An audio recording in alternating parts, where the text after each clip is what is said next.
거룩하고 복된 주님의 날입니다. 추석 명절 주 안에서 승리하셨습니까?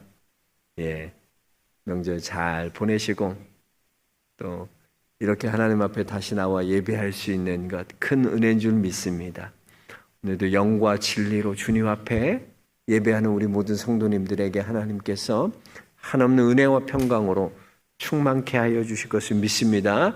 우리 옆 사람과 인사하겠습니다. 잘 나오셨습니다. 예, 은혜 많이 받으십시오. 예, 은혜 받으십시오. 지난주 우리는 나면서부터 보지 못하는 자가 예수님 만났을 때 희망 없고 소망 없고 나는 그냥 이렇게 살다가 죽는 인생이구나 생각했던 인생이 이제는 예수님 만나니까 나는 보내심을 받은 자다. 넌 그냥 이 땅에 있는 자가 내가 너를 보낸 거야. 하나님의 보내심을 받은 사명자로 변화되는 삶을 살아가는 것을 보았습니다. 오늘 말씀은 너무나도 유명한 말씀이잖아요. 바울이 담메색 도상에서 예수님의 도를 전하는 자들을 잡아들이기 위해 가는 그 길가에서 길 중에 담메색 도상에서 예수님 만나서 변화되는 회심 사건이에요. 그래서 오늘 장제목에도 보면 사울이 회개하다. 제목이 그거예요. 사울이 회개하는 거예요. 회심하는 거예요. 근데 여러분 사실 이 사건은요. 바울의 회심 사건이 아니라 예수님께서 바울에게 강권적으로 찾아가 주셔서 그를 만나 주시는 은혜의 사건이에요. 이게 무슨 차이가 있냐? 회심과 하나님의 강권적인 은혜로 만나 주시는 게 뭔 차이인가? 차이가 있는 거예요. 지금 바울은요. 하나님을 믿으려는 마음이 1도 없어요. 전혀 하나님 믿으려는 생각을 갖고 있지 않으면. 우리가 잘 아는 탕자 같은 경우에는 그렇잖아요. 탕자는 자기가 가진 모든 재산을 다 탕진하고 돼지가 먹는 주염 열매도 주는 자가 하나도 없을 때 누굴 생각합니까? 아버지를 생각하는 거야. 아버지 떠오르는 거야. 우리 아버지 집에는 양식이 많은데 아버지는 날 그렇게 대하지 않았는데 아버지를 생각하고 다시 아버지 집으로 돌아가는 거예요. 그래서 회심이라는 것은 회개라는 것은 돌아가는 거예요. 하나님 앞에 아버지의 집으로 다시 돌아가는 거예요. 그런데 바울은 달라요. 바울은요 그런 게 전혀 없어요. 지금 예수 그리스도의 도를 전하는 자들을 자기가 잡아들이기 위해서 담메색으로 가는 거예요. 전혀 예수 믿을 생각이 없는 그런 때라는 거예요. 여러분, 그래서 믿음이라는 것은요, 나로부터 시작되는 게 아니에요. 우리는 흔히 그렇게 생각하잖아요. 내가 교회 다닐 마음이 생기고 내가 예수 믿을 마음이 생겨야지 그래서 예수 믿을 수 있다고 생각하잖아요. 그래서 믿음이라는 것을 내가 정성을 다하고 진심으로 주님께 나아가면 주님께서 주시는 보상 그런 정도로 믿음을 생각하는 거예요. 믿음은요 여러분이 어떤 행위의 보상이 아니라는 거예요. 우리는 자기중심적인 생각 때문에 믿음은 내가 준비하고 내가 계획하고 내가 세워서 그래야 된다고 생각하지만 믿음은 그렇게 찾아오는 것이 아니라는 거예요.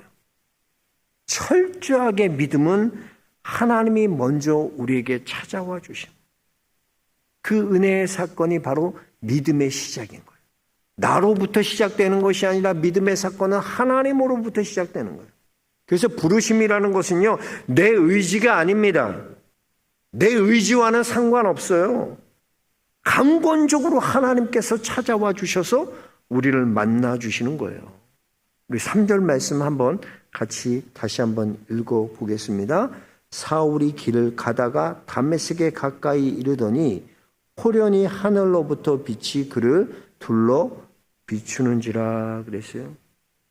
여기에 보면 바울이 하나님 만날 때 나타나는 세 가지 특징이 있는데 첫 번째로 보면 호련이라 그랬어요. 호련히. 요즘은 잘 안 쓰지만 이 호련이라는 말은 뭐예요? 갑작스럽게, 갑자기예요, 갑자기. 그러니까 뭘 예상하고 준비하고 그래서 온 게 아니에요. 갑자기라는 거예요. 이것은 내가 예상하고 준비한 것이 아니라 하나님이 주도하시는 거예요. 주권이 내게 있는 게 아니에요. 믿음은 하나님께 있다는 거, 하나님께 있다는 거. 그 오순절 성령이 임할 때도 여러분 보세요. 그들이 함께 모여 기도할 때 호련히 하늘로부터 강한 바람이 같은 소리가 가득 찼다 그랬어요. 그 성령 임함도 하나님 내가 원하는 때 아니라는 거야. 제자들도 그러잖아요. 제자들 당시에 계실 때 성령의 충만함 주시면 되는데 예수님 승천하시면서 뭐라 그래요? 예루살렘 떠나지 말고 내가 너에게 약속한 준비한 줄 그 성령을 기다리라. 이렇게 성령 기다려. 기다리면 오늘 올까 내일 올까? 우리는 오늘 오겠지? 아니야. 성령이 임하면 갑자기 임하는 거죠. 호련히 갑자기 임하는 거예요. 내 타이밍이 아니에요. 성령의 임하면 하나님의 타이밍이라 하나님. 그리고 이것은요. 하늘로부터 왔다는 거예요. 즉 하나님으로부터 시작된 사건이에요. 그 믿음의 시작은 내게 있는 게 아니라 하나님께 주도권이 있는 거예요. 우리가 율법주의가 잘못된 것이라는 걸 다 알잖아요. 율법주의는 나쁜 거예요. 잘못된 거예요. 율법주의가 무엇입니까? 믿음의 근거를 나의 열심이나 나의 노력이나 나의 행위나 나의 공로에서 찾는 거예요. 그게 율법주의예요. 그래서 율법주의자들은 내가 철저하게 율법을 지켰다는 것에 만족하고 거기에 황홀해. 난 이런 것까지 지켰어. 그러나 진짜 믿음은요, 나에게 근거를 찾는 게, 나는 근거가 없어요, 믿음의 근거가. 나에게 찾는 게 아니라 믿음의 근거를 하나님께 찾는 거예요. 나의 공로가 아니고, 나의 노력이 아니고, 아무 자격 없는 자에게 위로부터 값없이 부어주시는 은혜로 구원받았다는 거예요. 왜 우리가 구원받았습니까? 자격 있어서가 아니라니까. 이것이 믿음의 고백인 거예요. 그래서 인간은요, 이 행위와 공로와 노력의 이 뿌리 깊은 그런 쓴뿌리들을 가지고 있어요. 그래서 자기를 이것으로 증명하려고 해요. 그래서 내가 얼마나 가정을 위해 희생했는 줄 알아? 내가 얼마나 노력했는 줄 알아? 내가 얼마나 열심을 다해서 이렇게 했는 줄 알아? 한번 가만히 생각하고 우리 집이 이렇게 된 게 다 누구 때문이야? 누구 덕분이냐고. 내가 있어서 내가. 다 내가라는 이 자기 중심의 이 자아를 깨지 못하는 거예요. 사도 바울은요, 빌립보서 3장에 자기를 이렇게 고백합니다. 나는 8일 만에 할례를 받고 이스라엘 족속이요 베냐민 지파요 히브리인 중에 히브리인이요 율법으로는 바리새인이로 열심으로는 교회를 박해하고 율법의 의로는 흠이 없는 자라. 대단하지 않습니까? 이렇게 율법의 의로 자기가 흠이 없다고 말할 정도로 바울은요, 자기 의로 가득 차 있었어요. 하나님이 이걸 깨기 위해서 갑자기 호련히 하나님께서 그에게 찾아와 주세요. 호련히 그걸 깨기 위해서 만나 주세요. 바울은 이거 아니면 깨질 수 없으니까 하나님이 강권적으로 역사해서 그를 갑작스럽게 만나 줘요. 그래서 바울은 깨닫게 됩니다. 아, 율법의 행위와 공로로 구원받는 것이 아니구나. 오직 구원은 하나님의 은혜로 받는 거구나. 이걸 깨닫게 되는. 그러니까 지금까지 자기가 유익하다고 생각했던 모든 것들을 그리스도를 위해서 다 해로 여기고 배설물로 여길 수 있게 되는 거예요. 왜? 내 공로나 내 지식 이것으로 난 구원받는 게 아니니까. 내가 알고 있는 걸로 구원받는 게 아니야. 나는 철저하게 하나님의 은혜로 구원받는 거야. 이게 깨달아지니까 이 모든 것들을 해로 여기고 배설물로 여기게 되는 거예요. 그래서 여러분, 믿음은요, 하나님께서 나를 찾아와 주셔서 이렇게 만나 주시는 하늘의 사건이 믿음이라는 거예요. 그래서 믿음은 내가 믿는 것이 아니라 믿게 되어지는 거야. 믿어지는 거야. 아무리 여러분 한번 가만 보세요. 얼마나 교회 다니자, 예수 믿자 아무리 얘기해봐. 믿어지지 않는데 어떻게. 근데 나는 교회 딱 왔는데 어떻게 믿어져. 한마디 목사님 딱 말씀했는데 이게 하나님 말씀처럼 딱 다가오더니 믿어져. 이거 어떻게 설명할 거예요, 여러분? 여러분이 자격이 있고 뭐 열심히 있고 믿어야지 이런다고 믿어지는 게 아니야.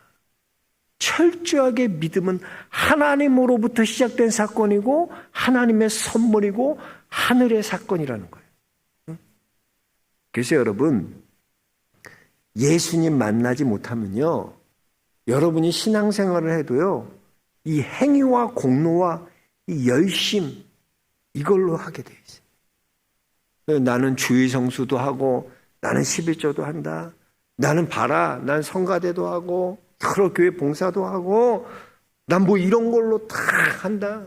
그러면서 이런 걸로 자기의 신앙을 증명하려고 해. 이걸로 증명하는 게 아니야. 예수님을 만났느냐? 예수님을 만나지 못했느냐? 여러분, 믿음은요, 하나님을 만나는 사건이에요. 만나는 사건. 예수님이 나 같은 죄인에게 찾아와 주셔서 나를 만나 주신 사건.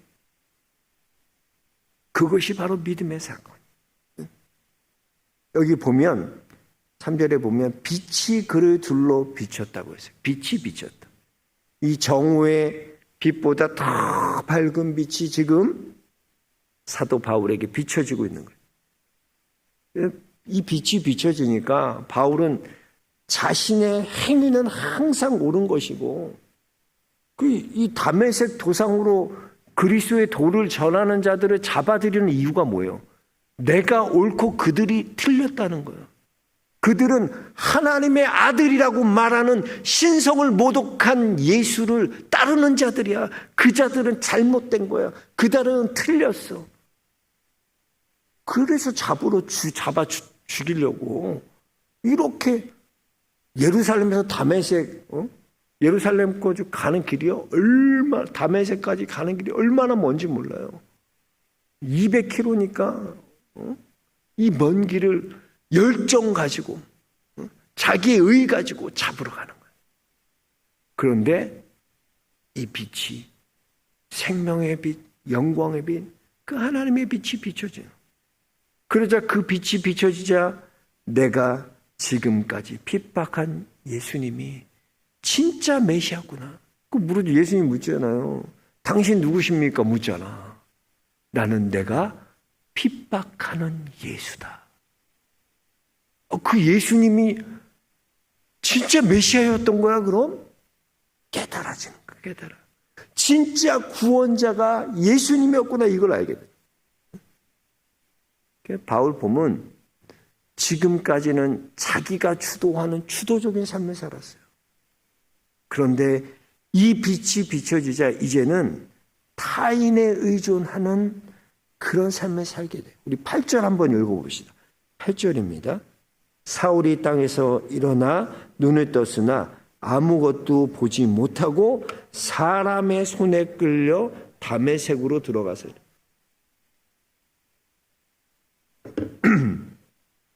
여기 보면 눈을 떴으나 아무것도 보지 못하고 사람의 손에 끌려 다메섹으로 들어가서 그랬어요. 그러니까 바울은 지금까지 자기 의를 붙들고 자기 주도적인 그런 삶을 살아갔어요. 그런데 예수님의 그 생명의 빛이 비춰지자 이제는 내 생각 내 뜻이 아니라 내 생각 내 뜻대로 가는 게 아니라 이끌려가는 걸 배우게 되는. 주님이 이끌어 가시는 대로 가는 걸 보는 거예요. 내가 주도하는 인생이 아니라 하나님에게 이끌려가는 인생을 살게 돼요. 바울은 이걸 경험하는 거예요. 여러분 산악인 엄은길 씨 하면 떠오르는 게 있습니다. 이 세계 최초로 히말라야 이 14등자를 세계에서 8번째로 한국인으로는 최초로 다 등극하신 분이에요. 또 얄롱캉 로체샤르까지 등반해서 이 세계 최초로 8,000m 이상인 16자를 모두 완등한 기록을 세운 분이에요. 이 엄은길 씨 대단. 이번에도 보니까 5월 달에 올랐다가 네팔이랑 수교 맺어갖고 기념으로 올랐다가 아깝게 실패했다고 이렇게 기사가 나오더라고요. 근데 여러분 이런 높은 산을 오를 때요 함께 같이 산을 오른 등정하는 사람이 있는데 그를 셰르파라고 합니다. 셰르파. 보통 이 히말라야나 에베레스트 같은 이런 높은 산을 오를 때 가장 중요한 역할을 하는 사람들이 누구냐? 이 셰르파예요. 셰르파. 이 셰르파는 산을 오를 때요 짐을 져주기도 하고요. 또 이 그들을 안전하게 정상까지 올라가도록 인도하는 이끌어가는 역할을 하는 거예요. 그래서 이 셰르파 없이는요 이런 산들은 등정이 불가능합니다. 산 정상에 오르기 위해서는 반드시 이 셰르파가 이끌어가는 대로 가야 되는 거예요. 내 생각은 아닌 것 같은데 이렇게 보니까 이렇게 해야 될 거 아니야. 셰르파의 말에 따라 셰르파가 이끄는 대로 가야지 정상에 올라갈 수 있는 거예요. 왜 그렇습니까? 셰르파는 길을 알고 있어요. 여러분, 내가 인생의 길을 안다고 생각하지만 내 인생의 길을 나는 몰라요. 한 치 앞도 알 수 없는 게 우리의 인생이에요. 오늘 이런 일 벌어졌다가 내일 어떤 일이 일어날지 알지 못하는 게 우리의 인생이에요. 알 수 없어요. 알 수 없어요. 내가 주도해서 살아가는 인생이 아니야. 우리는 이끌림 받는 인생이야. 그래서 여호와는 나의 목자시니 내게 부족함이 없으리로다. 주님이 내게 목자가 되주시면 나는 뭐예요? 양이야. 양. 양은 목자 따라가는 게 양이야. 목자가 이끌어가는 대로 가는 게 양이지 양이 주도해서 이거 하자 저거 하잖아. 목자가 이끌어가는 거야. 응? 예수님께서 이끄는 대로 순종하면요 주님은 여러분은 푸른 초장과 쉴만한 물가로 인도해 주실 줄 믿습니다. 그래서 부족함이 없는 거죠. 이 바울은 이 놀라운 경험을 예수님 만나면서 지금 이걸 하는 거예요. 눈이 안 보이면서 지금까지는 내가 내 인생 주도하는 인생 살았는데 인생은 그게 아니구나. 하나님이 이끄는 대로 가는 것이 인생이구나. 이걸 깨닫는 거예요. 오늘 본문 말씀 통해서 전체적으로 하나님께서 우리에게 주시는 말씀은요. 야, 네가 바로 바울이라는 거야. 네가 바로 사울이라는 거야. 내가 무슨 의롭고 공로가 있고 내가 자격이 있어서 주님이 나를 만나주시고 구원해 주신 게 아니라는 거야. 너는 아무 자격 없지만 내가 강권적으로 내게 찾아가서 너를 만나고 내가 너를 구원했다. 이게 하나님의 은혜라는 거예요. 우리는 이 놀라운 하나님의 은혜를 감사하고 찬양하는 믿음의 성도들이 되어야 할 줄로 믿습니다. 그리고 이렇게 은혜로 구원받았잖아요. 꼭 기억하세요. 여러분의 어떤 행위나 여러분의 어떤 공로나 여러분의 노력으로 구원받는 게 아니란 걸 꼭 기억하세요. 우리가 자격이 있는 게 아니야. 구원받은 것 철저하게 강권적인 하나님의 은혜의 역사로 구원받았다. 이렇게 은혜로 구원받은 사람은요, 다른 사람도 은혜로 구원받는 것을 기쁘게 여길 줄 알아요. 우리가 신앙생활 하면서 참 조심해야 될 것이 우리가 은혜로 구원받았으면서도 여전히 율법에 묶여 있다는 거야. 그래서 여러분 가만 생각해 보세요. 어떤 여러분의 행위와 여러분의 노력이 여러분을 증명한다고 생각, 믿음을 증명하는 거라고 생각해. 그래서 우리는 율법의 잣대로요, 다른 사람들을 다 판단해. 지난주 같은 거는 추석이 이렇게 끼니까, 왜 그 권사님 안 보여? 응? 추석이라도 권사는 예배 드려야 되는 거 아니야? 주일에 본교회 와서? 내 마음대로 율법에 잣대 갖고 그 사람 판단하는 거. 저 사람은 교회 다니지 몇 년 됐는데 교회 봉사하는 거 하나 없어. 저게 믿음이야? 11조 생활도 안 하고 그게 믿음이야? 우리 안에 그런 쓴뿌리들이 다 있다니까. 율법의 잣대로, 자기는 은혜로 구원받았으면서 우리는 다른 사람에게 뭐를 되냐? 율법의 잣대로 되는 거야. 율법의 잣대로. 여러분 분명히 아세요. 예수님께서 이 땅에 오신 것은요, 세상을 심판하려고 오신 게 아니야. 왜 여러분이 심판자가 돼야 됩니까? 왜 정죄하는 자가 돼야 됩니까? 예수님이 이 땅에 오신 것은 우리를, 세상을 구원하기 위해 오신 거예요. 구원하기 위해. 그 구원에 포커스를 맞추고 살리는 데 포커스를 맞춰야지. 요한복음 3장 17절입니다. 하나님이 그 아들을 이 세상에 보내신 것은 세상을 심판하려 하심이 아니요 그로 말미암아 세상이 구원을 받게 하려 하심이라. 주님은요, 이 땅을 심판하고 정죄하는 목적이 아니에요. 이 땅을 구원하기 위해서. 옛날에 이런 얘기들 많이 했잖아요. 천국 가봤는데, 천국 가봤더니 그 유명한 목사님들, 그렇게 막 앞에 있던 목사님들, 천국에 간 사람 하나도 없었다. 그리고 정말 저 사람이 천국 갈 것 같지 않은 그런 사람도 있어요. 천국은 그런 데 아니야. 하나님의 구원의 관점은요, 어떻게 해서든지 한 사람이든지 구원하고자 하는 게 아버지 마음인데 그러겠어? 생각해 보세요. 하나님은 모든 사람이 구원을 받고 진리 아는데 이르길 원하시는 게 우리 아버지 마음이라니까? 그런 분이 여러분 한 명 잃었는데 그거를 가슴 아파하지 않겠어요? 아버지가? 그건 아버지 마음이 아니야. 그 구원은요, 여러분, 미니엄으로 잡는 게 아니야. 14만 4천만 명, 14만 4천만 구원받는 게 아니라니까. 무슨 구원이 그렇게 미니엄으로 잡아.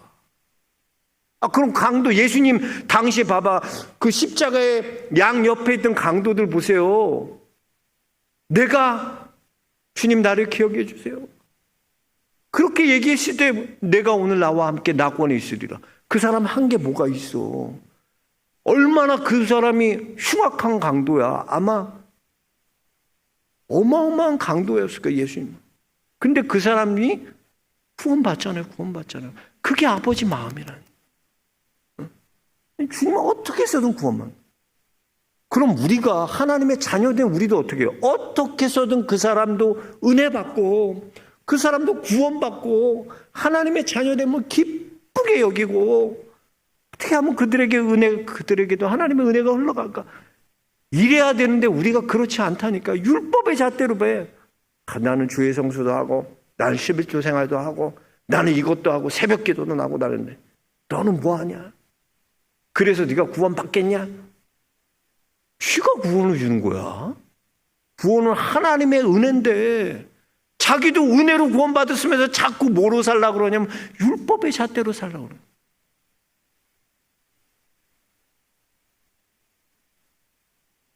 그래서 여러분, 하나님의 자녀된 우리는요, 정죄하고 판단하는 자들이 아니에요. 우리는 생명을 살리는 자들이 돼야 돼요. 어떻게든지 구원하는 자들이 돼야 돼요. 그럼 창세기의 주인공이 여러분 누구라고 생각하십니까? 응? 우리는 창세기의 주인공이 아브라함이라고 생각하잖아요. 믿음의 조상이고 믿음의 시작이니까 그가 주인공이에요. 근데 창세기의 주인공은 야곱이에요. 하나님이요, 자기 중심적인 삶을 살았던 야곱에게 찾아가 주시고 그를 만나 주셨어요. 그리고 이제 더 이상 야곱, 너는 경쟁하는 자, 발뒤꿈치 붙잡고 쫓아가는 그런 자 아니야. 너는 이제 하나님이 다스리시는, 하나님이 너를 지배하는, 하나님에게 이끌림 받는, 하나님이 이끄시는 그런 이스라엘이야. 하나님이 이름 바꿔주신 거예요. 이렇게요, 하나님으로, 하나님이 다스리시고 하나님을 이끌어가는 사람은요, 살리는 데 관심이 있어. 죽이는 데 관심 있는 게 아니야. 정죄하고 심판하는 데 관심 있는 게 아니라 어떻게 해서든 살리는 데. 그 야곱 보면 12아들들 하나도 안 버리잖아요. 다 12지파를 만들잖아. 야곱 보세요. 야곱 아들들이 진짜 레기 중에 이런 레기들은 없어. 쓰레기들. 12아들 생각해보세요. 진짜 이런 레기들이 어디 있어. 다 버리고 싶은 아들이니까. 첫째 르우벤 보세요. 르우벤은 이 야곱의 서모, 그러니까 그 부인이죠. 비라랑 동침해요. 아버지 아내랑 동침. 야, 입에 담을 수도 없네. 이거 너무나 상상. 우리는 유교적인 또 베이스가, 이런 놈은 어떻게 해요? 옛날 같으면 호적에서 파내고, 이거 말도 안 되는 천륜을 저버리는 거, 이게 말이 됩니까? 우리는 말이 안 된다고 생각해요. 이런 놈은 아들도 아니야. 근데 이런 아들조차도 야곱은 살려내. 그래서 그를 12지파 중에 하나의 르우벤 지파로 만들어 버리잖아. 살려내는 거 살려내. 그런 아들도 살려내요. 또 보세요. 시몬과 레위, 둘째, 셋째 시몬과 레위는 뭐예요? 얘네는 승질이 아주 지랄 같은 애들이야. 세겜 땅에 갔는데 세겜 땅에서 어떻게 해요? 그 원주민들 다 칼로 죽이잖아요. 칼로 죽여. 그래갖고 그 가문이, 야곱의 가문이 멸절의 위기를 맞잖아요. 이런 아들놈들이 어디 있어? 그런데 야곱은요, 그들 살리는 거야. 그 레위가 뭐세요? 레위가 이제 칼에 들어 사람을 죽이는 칼로 사용하지 않고 이제는 하나님을 위해 칼을 드는 제사장이 되는 거예요. 제사장. 이렇게 바뀌는 거예요. 살리는 데 관심을 살리는 데. 유다 보세요. 유다. 넷째 유다. 유다는 진짜, 얘는 창세기 38장에 이렇게 삭제하고 싶어. 창세기 38장에 보면 유다가 뭐야? 며느리 다말과 동침해서 쌍둥이 나요. 뭐 이런 게 다 있어. 성경에 이런 이야기가 있다니까. 근데 유다가 어떻게 됩니까? 영적인 장자가 돼서 예수 그리스도께서 유다의 후손으로 나오는 거야. 이게 여러분, 한번 생각해봐요. 야곱의 12아들 생각해보면 하나도 쓸모있는 애도 없어. 요셉 정도 조금 그럴까? 나머지는 다. 근데 어때요? 그런 아들들조차도 다 포기하지 않고 살려내고 이스라엘 12지파를 만들어서 이스라엘을 이끌어가는 자들로 만들어버리잖아. 이게 다른 거야. 이게 다른. 맨날 정죄하고 율법의 잣대로 판단하는 사람은 죽여요. 그 사람. 신앙에서 떠나게 하고요. 하나님께 떠나게 하고요. 결국은 그렇게 가. 그러나 예수님 만난 자는 살리는 거예요. 어떤 자도 살려야 돼. 생각해 보세요. 여러분 같은 사람이 구원받고 여러분 같은 사람이 하나님의 자녀가 됐다면 왜 저 사람은 하나님의 자녀가 될 수 없어요? 저 사람도 하나님의 자녀가 될 수 있는 거예요. 여러분이 은혜로 구원받았다면 저 사람도 은혜로 구원받을 수 있는 거예요. 그래서 여러분, 은혜로 시작해서요, 율법으로 마치는 자 되지 마십시오. 은혜로 시작했으면 끝까지 은혜로 마쳐요. 그 야곱 보니까 야곱이요, 마지막까지 그 아들들 다 포기하지 않고 마지막에는 12아들들 다 축복하고 다 살려내고 그리고 죽는 거예요. 여러분, 그렇습니다. 이것이 바로 은혜 받은 자, 구원 받은 자의 모습, 주님 만난 자의 모습이라는. 우리는 이 은혜 받은 자로서 여러분도 은혜를 하나님의, 내가 자격 없는 내게 하나님이 이렇게 구원해 주시고 자녀 삼아서 은혜로 구원받았다면 여러분, 다른 사람을 정죄하거나 장려한 심판자의 자리가 아니라 저도 하나님이 구원해 주실 거야. 믿어. 하나님이 저에게도 은혜 주실 거야. 저에게도 예수님 만나는 그 은혜를 주실 거야. 기도하세요. 하나님, 저 사람도 예수님 만나는 은혜를 주옵소서. 그렇게 기도하는 성도들이 되어야 할 줄로 믿습니다. 여러분, 하나님의 은혜를요, 은혜되게 만들어야 돼. 은혜를 헛되게 하면 안 돼. 은혜로 시작해서 율법으로 마친다? 너무나 비참한 거예요. 우리는 이 야곱과 같이 다 죽어버린, 죽을 수밖에 없었던 그 아들 살려낸 그 야곱과 같이 여러분들을 통해, 하나님의 자녀된 여러분들, 은혜 받은 여러분들을 통해 믿지 않는 영혼들이 살아나고 구원받고 은혜의 길로 들어갈 수 있는 그런 믿음의 성도들 모두 될 수 있기를 주의 이름으로 축원합니다. 하나님 감사합니다. 오늘도 말씀하여 주시고